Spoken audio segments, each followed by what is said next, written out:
Así que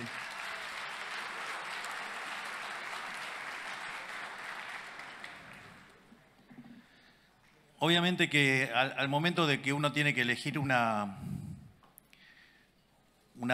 ponencia, tiene que acostumbrarse y acomodarse a lo que son las necesidades del momento y al lugar donde está.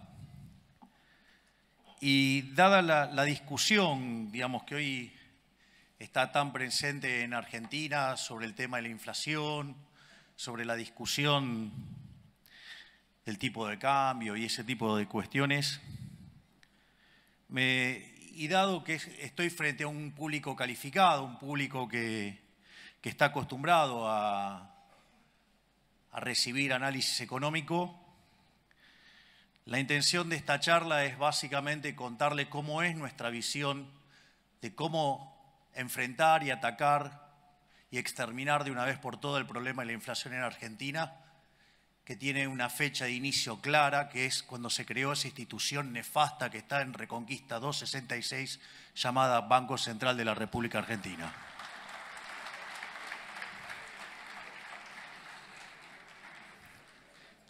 Por otra parte, por ende, la presentación se llama Dineros, Precios, Política Monetaria e Inflación. Otra cosa que descubrí, que en la interacción con distintos economistas locales, es que la gran mayoría de los economistas locales, profesionales y de renombre, no tienen idea de algo tan importante en esto, que es el problema del ancla nominal. Y porque básicamente no entienden qué es el dinero. Es decir, Keynes, en ese tratado nefasto llamado Teoría General de la Ocupación, el Interés y el Dinero, causó un daño tan grande que todavía, seguimos heredando algunos problemas de definición de marco conceptual que hace que nos equivoquemos tanto y tan seguido los economistas. De hecho, recién en el auto repasábamos un chiste que decía, de las últimas 5 recesiones, ¿cuántas pronosticaron los economistas? 9. Más allá de los chistes de esto. Entonces, resulta fundamental y clave entender qué es el dinero. O sea, lo que uno se da cuenta es que discuten el problema de la inflación y no entienden qué es el dinero. Entonces, está el coloso está Federico Sturzenegger. Qué placer que lo acabo de ver. Gracias, Federico. Entonces, básicamente lo que yo voy a hacer es una introducción sobre qué es el dinero y a partir de ahí, voy a derivar la naturaleza monetaria de la inflación, voy a desmitificar algún tipo de cuestiones que andan dando vuelta y después voy a discutir la coyuntura presente sobre el trabajo enorme que está haciendo Luis Caputo, Santiago Bausili y todo su equipo, de quien estoy verdaderamente, profundamente orgulloso.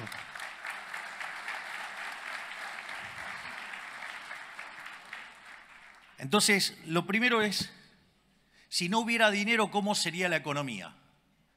Bueno, la economía sería una economía de trueque, donde se intercambian bienes por bienes. Ahora, en una sociedad chiquitita eso no es en principio un problema, pero en una sociedad más grande sí es un problema, porque ustedes tienen un problema que se llama la doble coincidencia. Es decir, ustedes tienen que encontrar a alguien que quiera comprar lo que ustedes tienen y al mismo tiempo, machear la venta, o sea, que además quiera lo que ustedes tienen. Por lo tanto, ese proceso se hace muy, muy difícil. Pero al margen de que ese proceso sea extremadamente difícil, aparece un segundo problema, que es el problema de la indivisibilidad.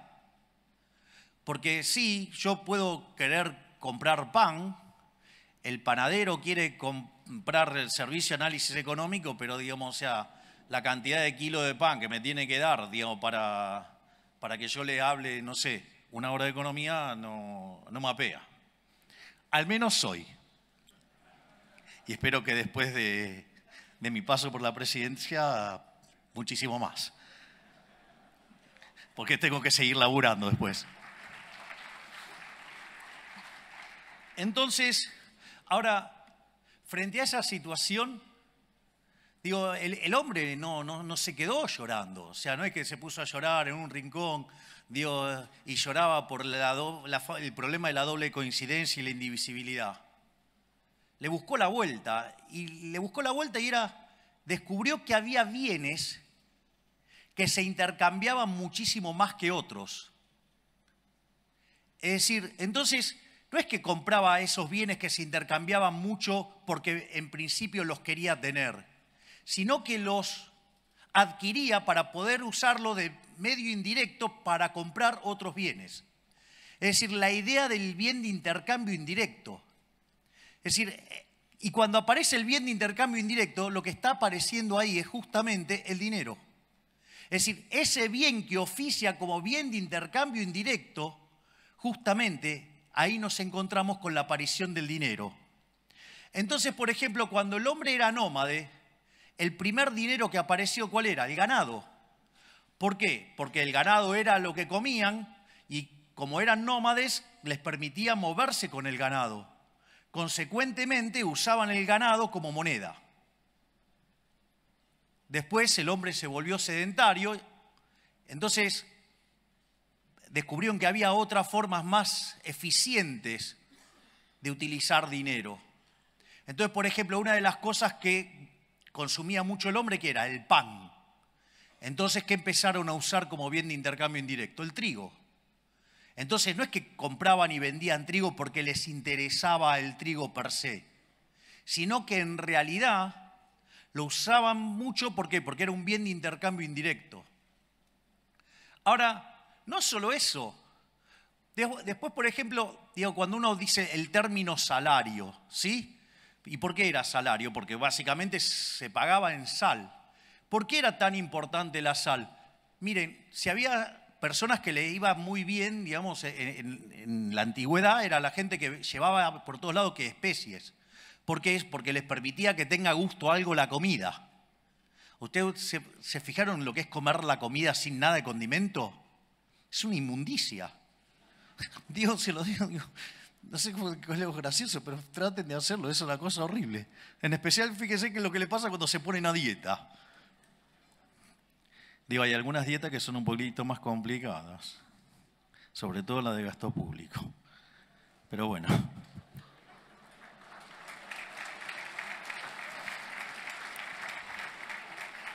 Ahora,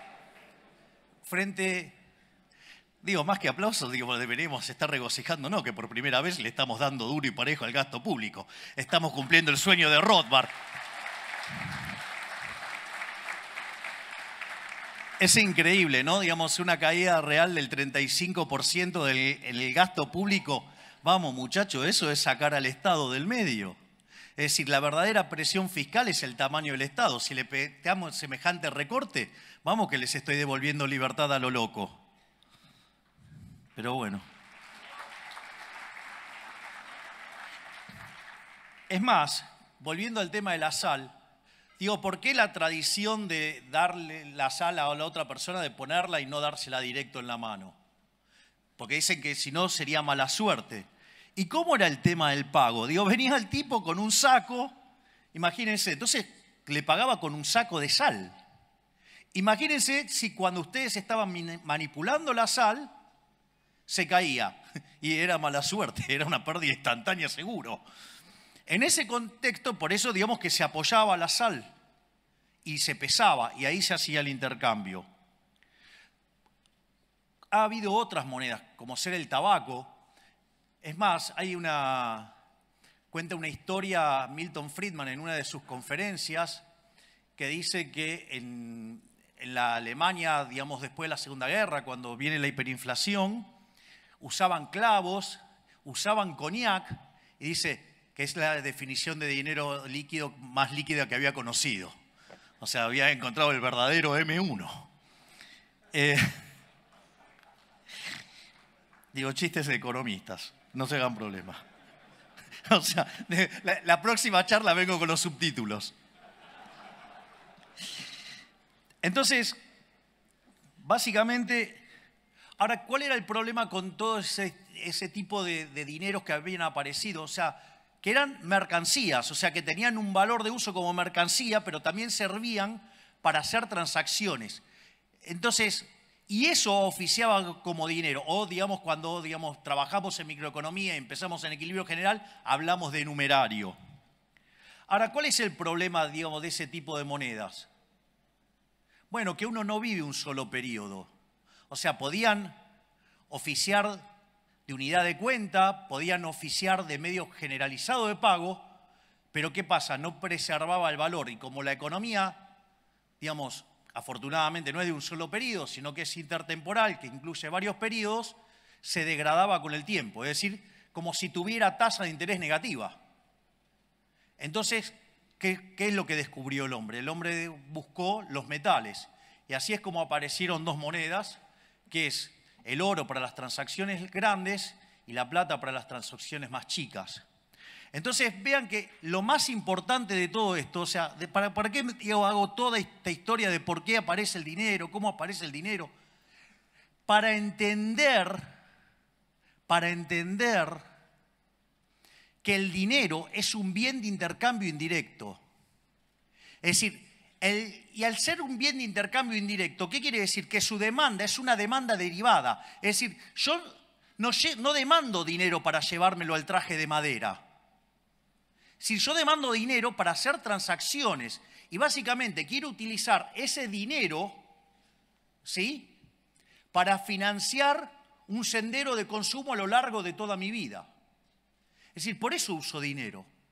Ahora, si yo, entonces, el dinero tiene esa connotación, esa característica,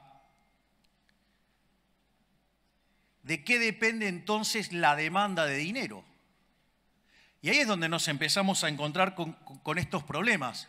Porque si yo lo estoy definiendo de esta manera, la demanda de dinero tiene como contraparte el sendero intertemporal de consumo, es decir, mi programa de consumo a lo largo de toda mi vida. Ahora, y si yo me pongo a derivar la demanda de consumo de cada uno de estos bienes, que es lo que va a determinar como contraparte la demanda de dinero, ¿de qué depende esa demanda de bienes de consumo?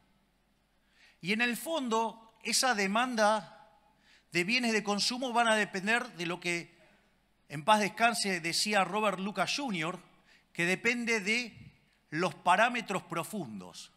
Es decir, depende de las preferencias, depende de la tecnología y depende de las dotaciones. Por lo tanto, si las dotaciones están dadas, las preferencias están dadas, y la tecnología, es un caso, sin que se haga alguna suposición sobre el progreso tecnológico, que también está dado, y si lo quieren asumir, lo van a poner dentro del modelo. En el fondo, como diría un físico, en condiciones normales de presión y temperatura, la demanda de dinero debería ser una cosa absolutamente granítica que tiene como contrapartida mi sendero intertemporal de consumo, que depende de los parámetros profundos, que son datos dados. Esto es un tema demasiado interesante porque, ¿qué es lo que sucede? Porque si entonces la demanda real de dinero, que es esto que acabo de decir y que sin presencia de ese ente nefasto que emite papelitos, debería ser una cosa bastante dura, granítica. Y eso debería igualarse a los saldos reales. Es decir, la cantidad de dinero dividido el nivel de precios. Entonces, fíjense que ahí ustedes se encuentran con la teoría monetaria de la inflación, porque ustedes van a determinar que el nivel de precios va a venir dado por el cociente entre la oferta de dinero y la demanda de dinero. Y ahí, cuando ustedes incrementen la cantidad de dinero, lo que van a hacer es determinar el nivel de precios. Es lo que se llama el problema del ancla nominal. Es más, cuando ustedes derivan las funciones de demanda de cada uno de estos bienes, como son digamos, homogénea de grado cero, digamos, ustedes determinan los precios relativos. Y al determinar que el dinero es el numerario, lo que hace el Banco Central es que queden todos los precios determinados en dinero, es decir, determina la escala nominal de la economía. Es decir, el famoso ancla nominal, es decir, la forma en la cual yo estoy anclando el nivel de precios es fijando la cantidad de dinero. Entonces, si desde que asumimos en diciembre la base monetaria está constante, pese a que compramos 15.000 millones de dólares, pese a que se nos dispararon los puts, pese a que tuvimos que pagar los pasivos remunerados, la contracción por Bopreal y la contracción por superávit fiscal ha sido tal que compensó todo eso y dejó la base monetaria constante. Por eso está bajando la inflación.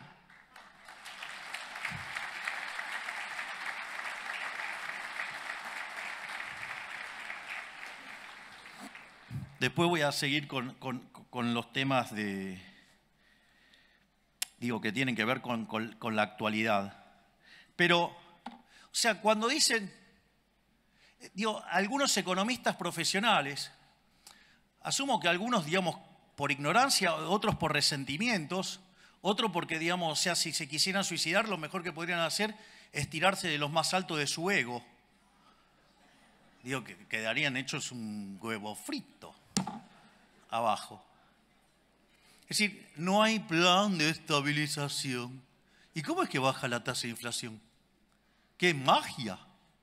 No, dejamos constante la cantidad de dinero. Es más, cuando ustedes hacen la configuración de un programa de estabilización, tiene básicamente 3 elementos centrales. Tienen una política fiscal, tienen una política monetaria y tienen una política cambiaria. En el plano cambiario nosotros nos encontramos con una brecha del 200%. Es increíble porque aparecen algunos economistas diciendo, no, bueno, pero el atraso cambiario. Acá hay un problema de atraso cambiario. Ahora, esos mismos que dicen que hay un problema de atraso cambiario son los mismos que decían que había que poner el dólar a 600 y tenían una hipótesis de inflación más alta. Nosotros los pusimos por el equivalente a 1000 y tenemos menos inflación. Podrían ser por lo menos, no sé, coherentes para ser intelectualmente no tan deshonestos. Ese es una de las cosas. La otra parte es la política fiscal. Déficit cero. ¿Qué decían? No, es imposible conseguir el déficit cero en el 2024. Y nosotros empezamos a orejear los números y hablábamos con Dote y me decía, me parece que alcanzamos el déficit cero en marzo. ¿Para qué? Me puse no bullish. El pobre Guillermo Franco sufriendo. ¿Qué tal, Guillermo? ¿Cómo está? Tire la ley base, haga lo que quieran. Total, con esto, digamos, el programa, vamos a lograr todo esto a pesar de la política. Y vaya que lo estamos haciendo.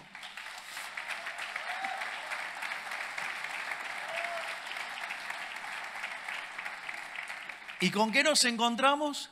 Que eso que era imposible, lo logramos en el primer mes. En enero alcanzamos el equilibrio financiero, es decir, tuvimos superávit primario y además pagamos los intereses, o sea, alcanzamos el equilibrio financiero. Entonces, ¿qué dijeron, la manga de pifiadores? En lugar de reconocer que le pifiaron, no, bueno, es muy poquito de motosierra y es mucha licuadora. Pregunten qué pasó con la obra pública. Pregunten qué pasó con las transferencias discrecionales. Pregunten qué pasó con los intermediarios de los planes. Pregunten qué pasó con la cantidad de empleados públicos. Me parece que la motosierra es un poquitito más grande. De hecho, la mayor parte del ajuste es motosierra. Y les voy a decir algo, a veces la licuadora, si se vuelve permanente, también es motosierra. Que quede claro entonces. Es decir, con lo cual, la motosierra final es cuestión de tiempo hasta que terminemos de estabilizar. Es más, y aquellos que dicen, no, bueno, pero ustedes no son liberales, subieron los impuestos. Ah, ¿subimos los impuestos?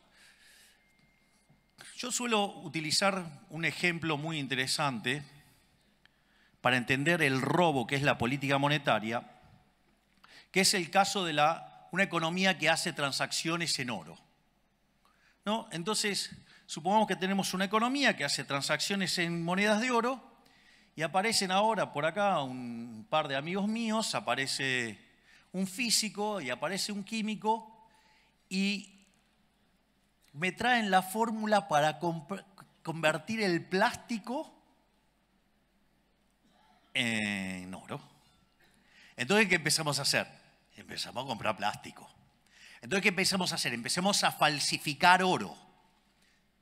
La pregunta es, si yo ese oro lo tuviera guardado en mi casa, o tengo un problema de autoestima y entonces quiero alardear que tengo toda una casa de oro y no es de oro, digamos, de todo oro falso, entonces agarro y hago todo eso.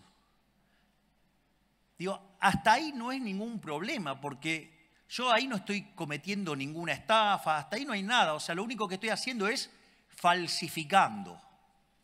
¿El problema cuándo aparece? El problema aparece cuando ese oro falso yo lo meto adentro de la economía como si fuera bueno. Y cuando hago eso, ¿cuál es el problema? Estoy aumentando la oferta de oro. Y al aumentar la oferta de oro, el poder adquisitivo del oro cae. Es decir, que todos los precios expresados en unidades de oro suben. Eso se llama ¿cómo? Inflación. Es decir, donde la verdadera estafa no es la inflación. La verdadera estafa es el señoriaje. Es decir, es la emisión monetaria la verdadera estafa. Porque yo les hago una pregunta. Si ustedes tuvieran una economía en crecimiento y el Banco Central emite acorde al crecimiento de la demanda de dinero como consecuencia del crecimiento de la economía, suponiendo que el consumo fuera una fracción constante del ingreso. Digo, así queda todo perfecto en términos de la estructura que usé. Entonces, ¿qué es lo que sucede? La inflación es cero. ¿No hay estafa ahí? Sí que hay estafa. Sí que hay estafa. Entonces digo, claro, cuando quieren hacer la cuenta del impuesto inflacionario no le da. Porque cuando calculan la tasa, le da la tasa de inflación dividido 1 más la tasa de inflación. Entonces, como es cero, entonces no le da.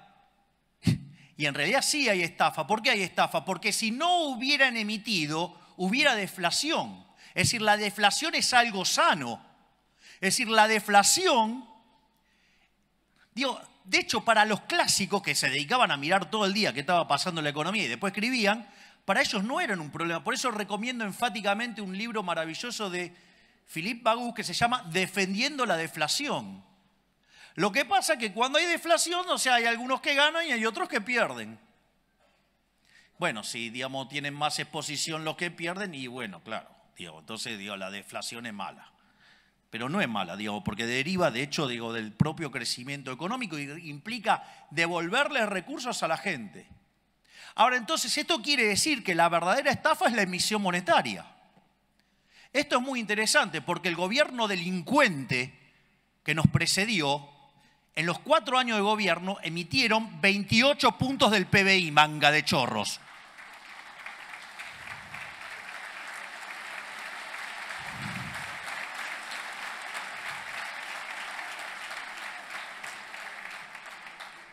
No solo eso, porque de esos 28 puntos del PBI, en el último año emitieron 13 puntos del PBI. Y si ustedes consideran, entre, digamos, la emisión directa y la emisión indirecta, y si ustedes consideran que la base monetaria, no la amplia, sino la base monetaria básica, es 2,6% del PBI, nos dejaron implícito solamente en eso una multiplicación del nivel de precios por 5 veces.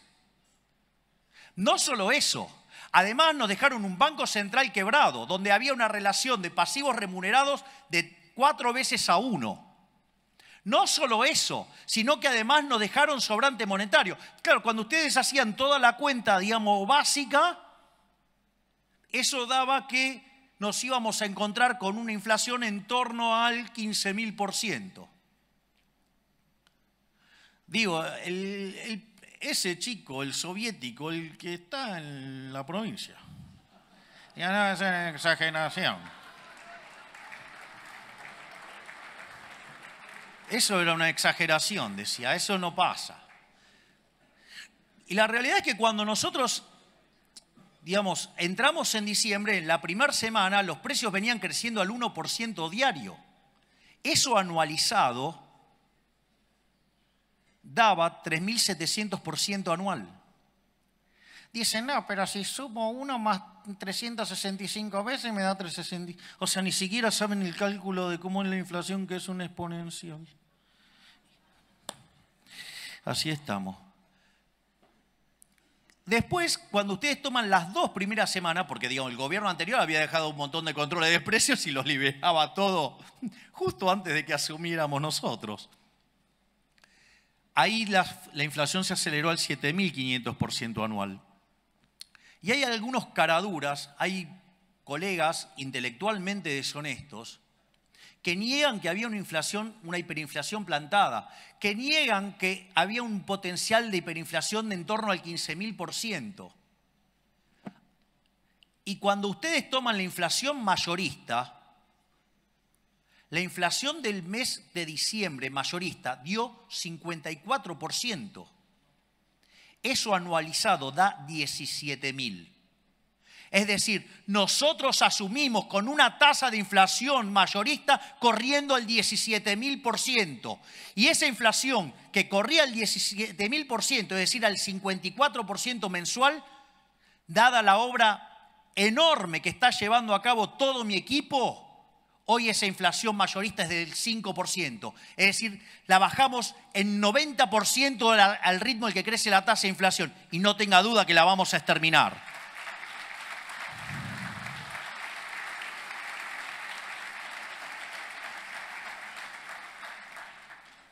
Entonces, tenía toda una parte donde me peleaba con Keynes, pero la voy a omitir. Sí, porque digamos, me pongo un poco denso, intenso, porque te voy a tratar de mantener las formas. Entonces, lo primero que... Entonces es interesante porque claramente nosotros tenemos un programa de estabilización, un programa de desinflación, porque por algo baja la inflación. No es que baja por arte de magia. Es más, hay otro elemento central de por qué baja la tasa de inflación. Una de las cosas enormes, digamos, que es digno de admiración, es el trabajo que está haciendo Santiago en el Banco Central y todo su equipo, Santiago Bausili. ¿Esto por qué es tan importante?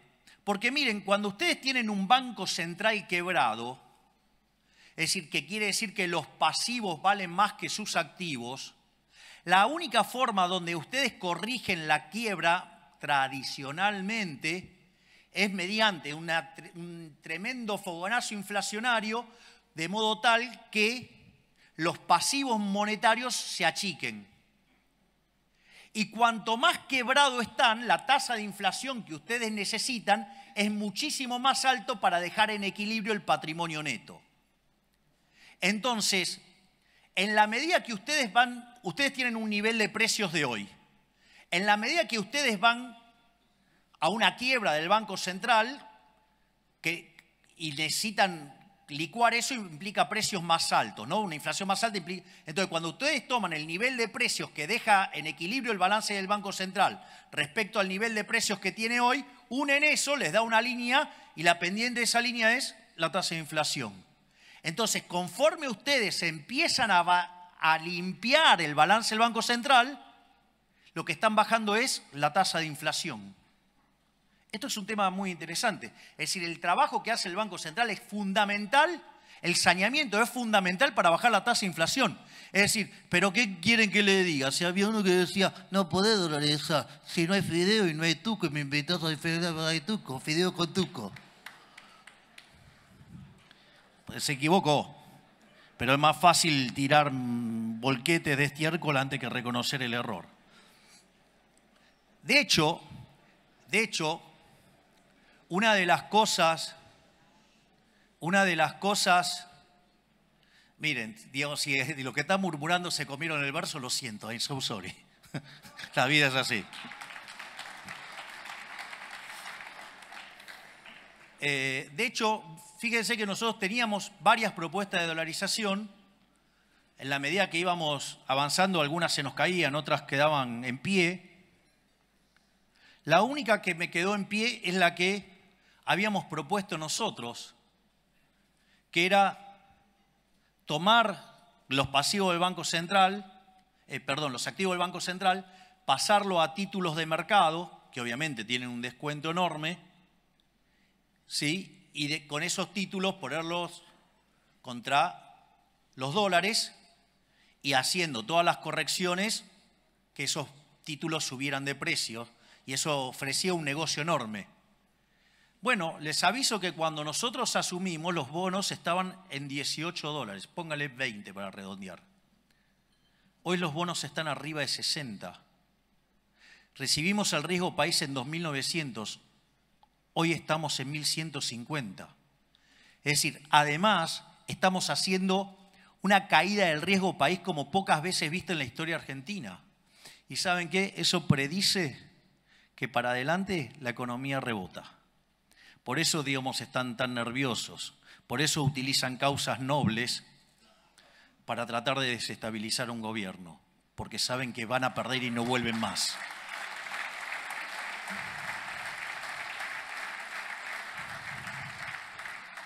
Por lo tanto, fíjense que cuando nosotros recibimos ese déficit monumental de 15 puntos del PBI, 5 en el Tesoro y 10 en el Banco Central, hoy entre el ajuste que hicimos en el Tesoro y el ajuste que lleva hecho el Banco Central, de 15 puntos lo bajamos a 13. No solo eso, cuando termine el año le habremos devuelto al sector privado 15 puntos del PBI en ahorro. ¿Quieren saber cómo va a crecer la economía? Va a subir como pedo de buzo.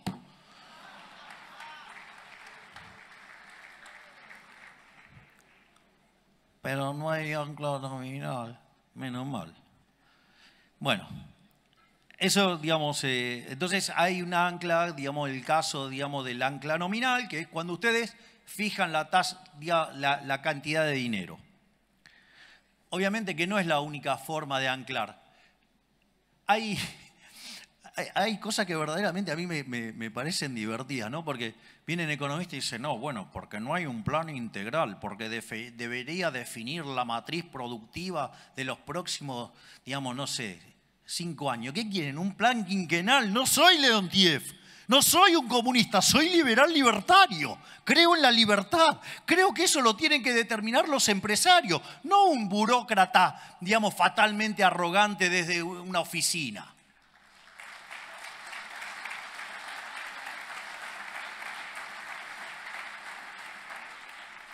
O cuando dicen, no, bueno, pero deberías fijar el sendero de precios, salarios, que no sé.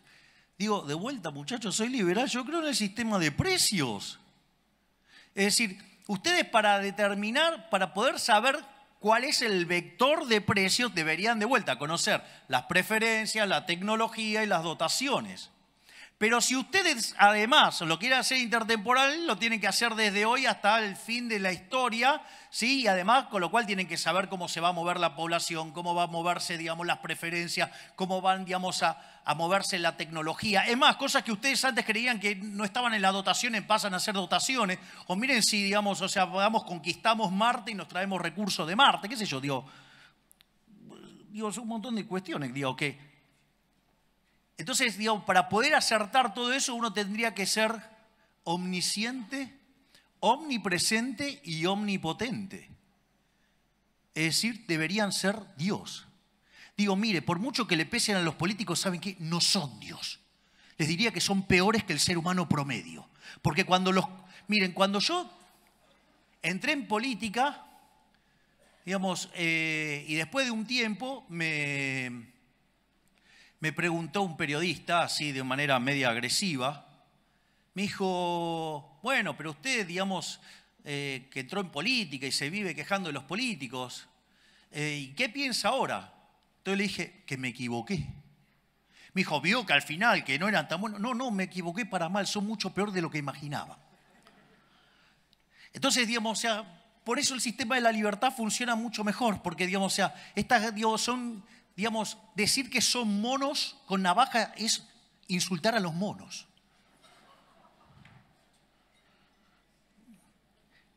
Entonces, digo, ¿cómo voy a estar fijando precios? No, tiene que fijar el sendero de los precios. ¿Cómo? Digo, están locos. O sea, soy liberal. O sea, digo, me da urticaria hacer eso. Entonces, no solo eso, ni que hablar. Me imagino que podrían ponerse a buscar los informes que reciben de muchos economistas profesionales que decían que había que poner la tasa de interés real positiva. Hoy la pelota de los pasivos remunerados hubiéramos emitido en los últimos 3 meses 4 bases monetarias. El problema es cuando explota la pelota lo habrá padecido Federico con las LEVAX, después con las LELIX, y ahora serían los pasivos remunerados. Que dicho sea de paso, el gobierno anterior fue tan amigable que nos dejó todos los pasivos remunerados a un día. Como verán, estaba fácil, ¿eh? Digo, es tan fácil desde la tribuna. El otro día hablaba con el profesor de Pablo y le reconocí un error mío, digo, de tiempo atrás. Y el error era, digamos, yo había entrado en mi sendero rothbardiano, entonces estaba intenso. Y cada vez que hablábamos de política económica, digo, yo como que me enojaba porque lo veía como muy condescendiente, digamos. O sea, el profe de Pablo entrevistó a todos los ministros de Economía y presidentes del Banco Central desde la mitad del siglo XX en adelante. Entonces, eso a mí me generaba una situación muy particular. De hecho, de almorzar entre 3 y 4 veces por mes, pasamos a hacer algo más distanciado, digamos, para preservar la amistad, a pesar de que habíamos visto mundiales juntos, que habíamos pasado fiestas juntos. Y el profe de Pablo, con su sabiduría, seguro que dijo, andá, aprendé y volvé. Y el otro día, digo, yo le reconocí, digo, mi error, porque una de las cosas que yo siempre traté de hacer como analista era tratar de incorporar las restricciones. Bueno, ahora descubrí que son más. O sea, es un poquitito más difícil.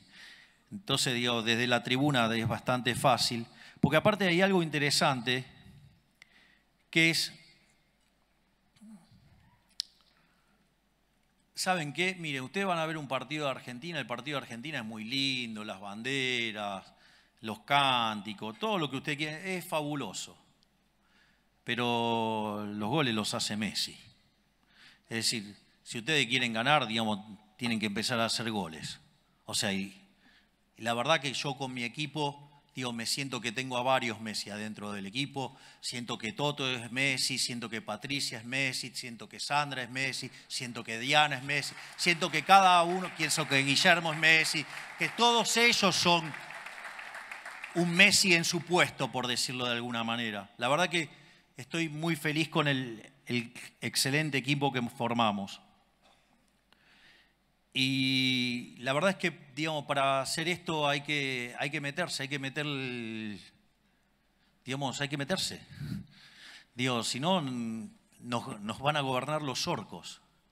Y otra cosa que recomiendo, digamos, para tener en cuenta, que los orcos lo entienden perfecto, pero parece que nosotros los liberales no somos tan vivos y no nos damos cuenta. El poder es un juego de suma cero.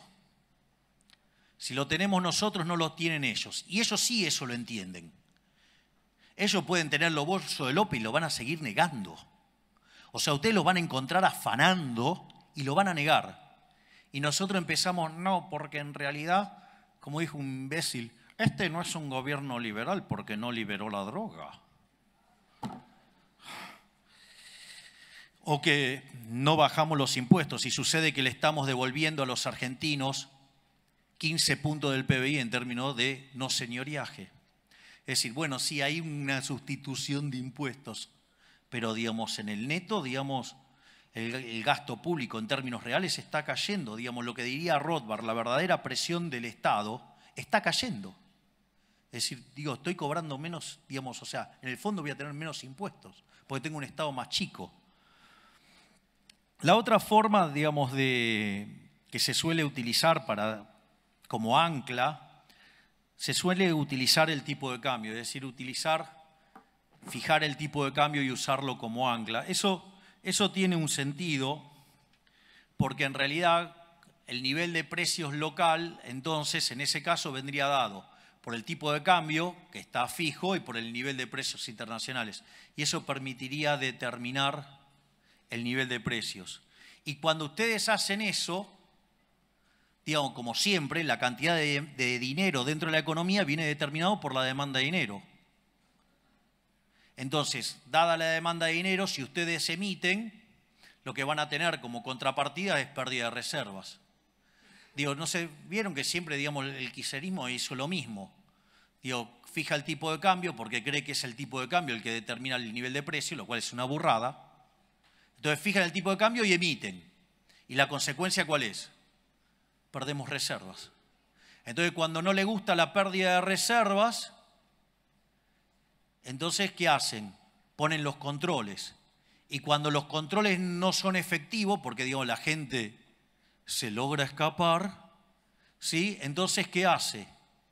Mete ley penal cambiaria, porque entonces así, si ustedes deciden salir de la estafa del Estado, entonces ley penal cambiaria. ¿Por qué? Para que de esa manera aumente forzosamente la demanda de dinero y aumentar la base imponible del impuesto inflacionario. Un impuesto no legislado, un robo. Y después cuando yo digo que el que fugó la plata es un héroe, viene un imbécil y me hace un juicio.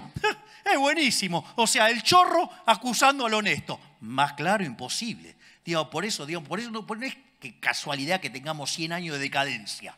Si tenemos la cabeza quemada de socialismo en la sangre.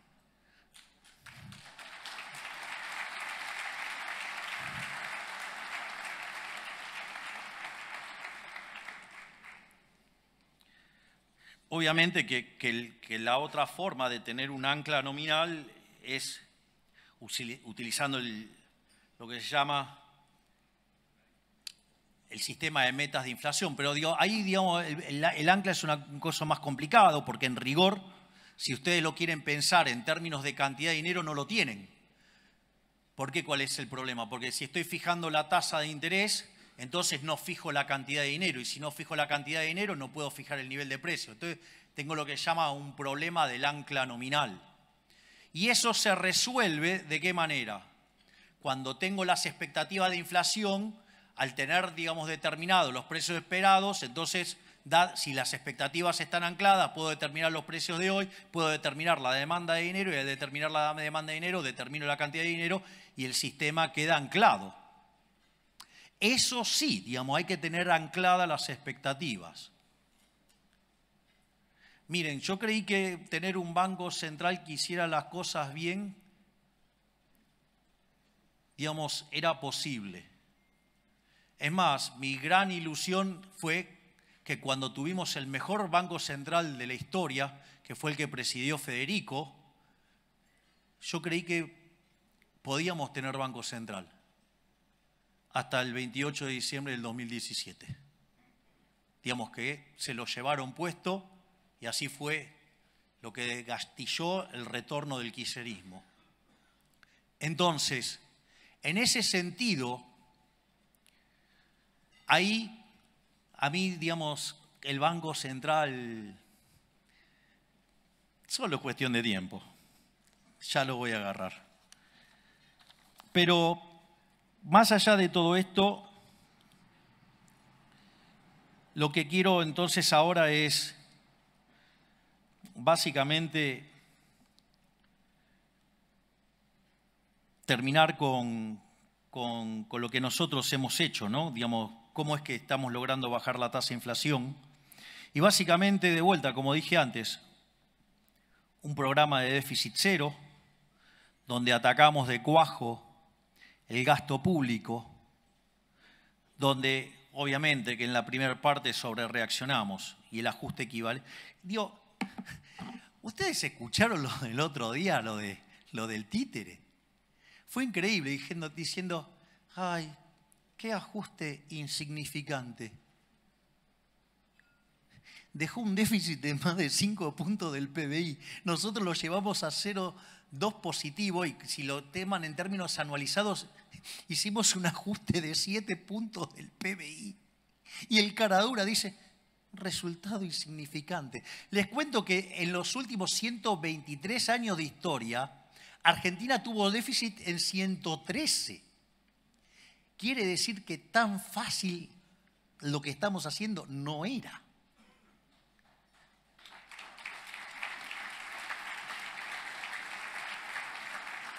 Sigan para mi ego y para que pueda tomar agua.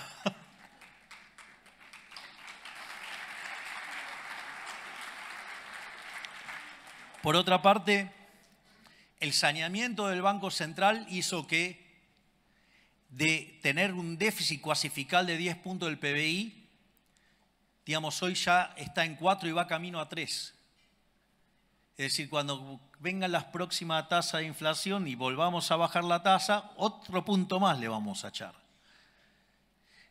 Entonces, cuando ustedes computan lo que ajustamos en el Tesoro y lo que ajustamos en el Banco Central, ya llevamos ajustado de los 15 puntos, 13 puntos. No existe registro histórico en la historia de la humanidad de un ajuste de semejante calibre en 3 meses. Pero no solo eso, sino si ustedes se fijan, tanto los analistas como el Fondo Monetario Internacional, cuando nosotros llegamos, estaba esperando una inflación del 250%, digo, para Argentina, en un caso optimista. Bueno, hoy el fondo espera que Argentina, la inflación este año cierre en 150%. Para que cierre en 150%, de acá a fin de año la inflación promedio tiene que ser del 5,5%. Es decir, que hacia fin de año está claro que la tasa de inflación, dado donde arrancamos, va a estar bastante por debajo del 5%. Es decir, lo estamos logrando, estamos terminando con la inflación.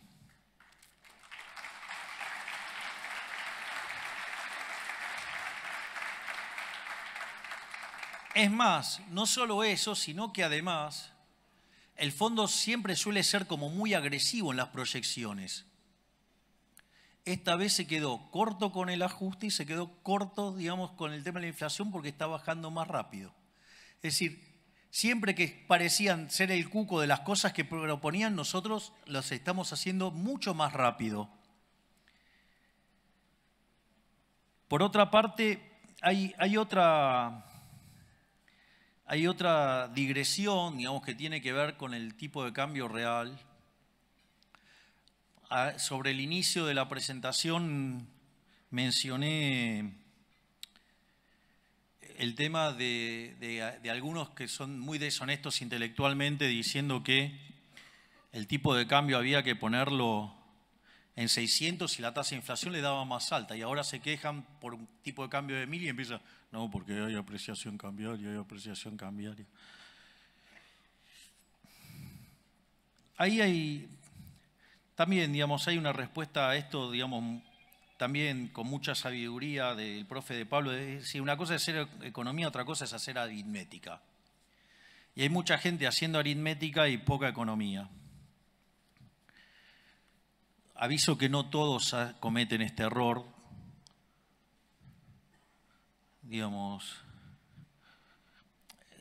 les espoleo el resultado. Lo que dice Arriazu tiene razón. Ahora voy a explicar. Arriazu dice que Argentina, si estabiliza, dado la estructura fiscal que tiene, va a convivir con una moneda muy apreciada. En ese contexto, esto no es menor, digamos, si tenemos que convivir con una moneda muy apreciada. Porque como los precios internacionales están dados, en tanto y en cuanto el fisco no se quiera correr del medio, la consecuencia es que se va a pagar en términos de menores salarios reales. Por lo tanto, si queremos levantar y mejorar la calidad de vida de los argentinos, hay que atacar al déficit fiscal, hay que atacar al gasto público. Y no solo a nivel nacional, hay que atacarlo también a nivel provincial y a nivel municipal. Hay que barrer con el fisco en todas las dimensiones.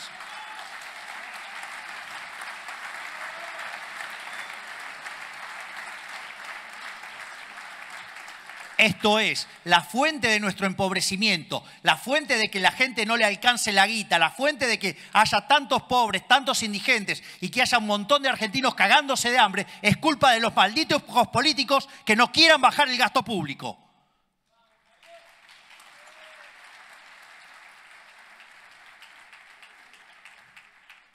Volviendo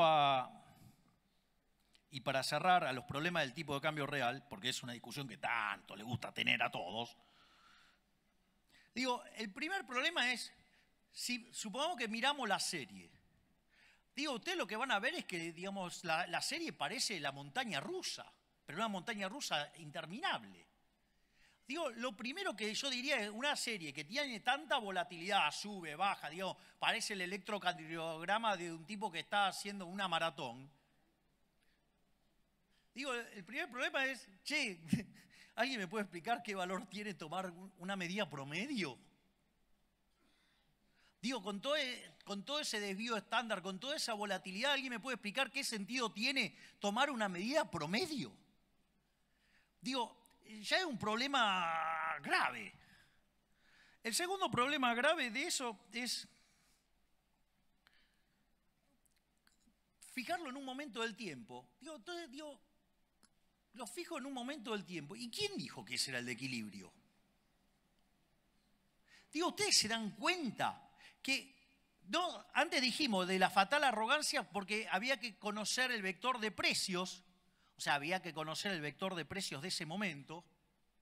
Para eso teníamos que conocer las preferencias, la tecnología y las dotaciones de toda la economía desde hoy hasta la eternidad. Bueno, ahora incorporen la economía mundial. Es decir, ahora ya no les alcanza con saber todo eso para la Argentina. Digo, lo tienen que saber para todo el mundo. Es decir, no se puede ser tan fatalmente arrogante. Y no solo eso, el disparate, digamos, o sea, se corona de manera superlativa, cuando además, digamos, eso les daría poder explicar las condiciones de oferta y demanda de todos los bienes de todo el mundo en un momento del tiempo. Esto quiere decir que ustedes me pueden decir que, no sé, que el tipo de cambio real que estaba en la fecha, no sé cuál es el que más usan los informes ahora, no sé, digo, no sé, supongamos, no sé, por decir algo, 2007, no sé, digo, no lo estoy diciendo, lo estoy diciendo así aleatoriamente, o 1997 o 1985, no sé, cuando quieran. La pregunta es, ¿las condiciones de oferta y de demanda de todos los bienes de economía son idénticamente iguales a las de ese momento para decir que el tipo de cambio real tiene que ser ese mismo? Digo, pero o caemos en el problema de la fatal arrogancia o caemos en el problema de la imbecilidad pero furiosa. Digo, no sé, les gusta tanto el centrismo idiota, digo, porque ya que lo quieren que lo apliquen y lo hagan de esa manera. O, digamos, lo que yo sugiero, agarren toda la teoría neoclásica, un montón de pedazos, hay que tirarla de vuelta y hay que volver a abrazar la economía austríaca, que son las que verdaderamente abrazan las ideas de la libertad. Así que muchísimas gracias y les voy a decir algo. ¿Saben qué? A pesar de la política, lo vamos a lograr. ¡Viva la libertad, carajo!